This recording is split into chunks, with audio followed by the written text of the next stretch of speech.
Okay, so yeah, it's Mr. West here, Rossett's Most Stylish. I'm talking to you today about dirt green pen work for the Year 8 test, okay? Focusing on questions 4 and 5 on the source comparison. That's where I feel that most marks have been lost that could have been gained. Let's get into it. Okay, so question 4 is, how useful is this source? We've got the picture of the source there, okay? Now, what I would say to you is, first of all, a lot of you are very good at doing this bit here, okay? Saying the source is useful because, all right?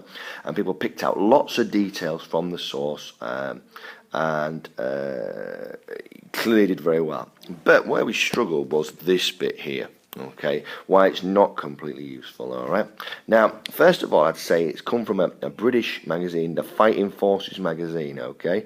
And that would be an issue for me because it's a little bit one-sided and biased. It wants to make the fighting forces of the British Army look very strong, look very good, okay? We trip merrily on, okay? Well, we can see that the language there, okay, is perhaps a bit exaggerated. Then let's also look, it's not totally reliable because of the date. The 8th of August 1918, it's nearly at the end of the war. And perhaps it gives the impression that the tank had a bigger impact than it did. Remember, tanks came in 1916, but at first a lot of them broke down, they weren't that reliable, whereas later on in the war they're much more reliable. So have a look at your work and then in green pen, see if you can add in both sides of this, why it's useful, why it's not. If you've not done both, pick details out to say why it's useful. That first bit there probably gets you 2 marks, and then this bottom bit probably gets you 2 marks as well. Okay, well done. Then we move on to the last part, the 10-mark essay. Now, I think the top mark I gave for this was 6 marks, probably, maybe in 1-7, but very few students getting above half marks, okay? Now, the question says, tanks were decisive in the final battles of the First World War, okay? Now then, what I've done to start off with here is I've clearly, in my plan, used 3 of the sources. Now, it says use the sources and your own knowledge. Now, a lot of students didn't use the sources, okay? So you can see, and what I've also done is I've done both sides of this, why I agree and then why I disagree. And that's what people are missing the marks, okay?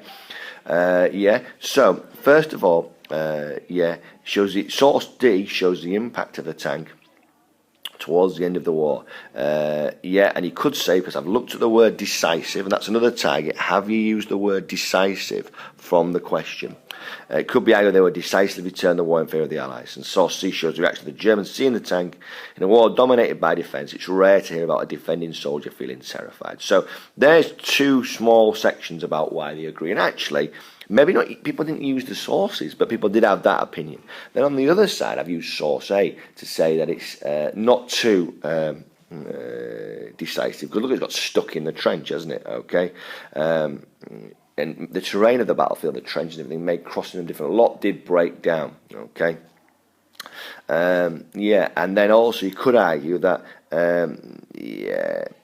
were they decisive in the end? The war still took quite a while to run, didn't it? Okay, and then in your conclusion, were they or were they not decisive? So the big targets that I think of here is you need to use sources on, you need to have both sides. And I think if you've used sources and got both sides on it, then you're in a position, and a conclusion, which is here, you're in a position to get full marks, 10 out of 10. All right, so have a look at your work and improve it.